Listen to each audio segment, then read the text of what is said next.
នេះវីដេអូថ្ងៃទី2បន្ទីបនលំទុកគ្រូហៅបាទមានកងបាទ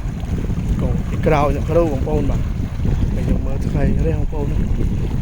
ថ្ងៃរះស្រស់ស្អាតណាស់បងប្អូនបាទស្អាតណាស់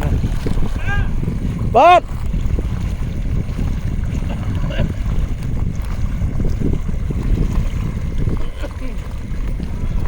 បាទថ្ងៃរះស្អាតណាស់បងប្អូនបាទ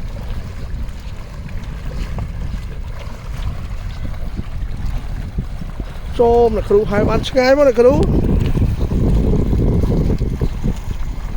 ហៅបានឆ្ងាយមកក្រោមចង់ដឹងដល់លើបរិយអ្នកគ្រូមួយកង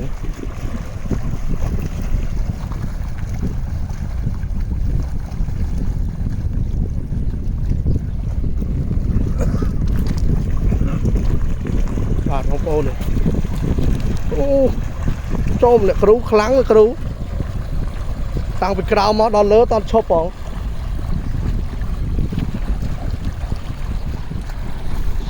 បាទអូកងក៏ខ្លាំងដែរបងប្អូន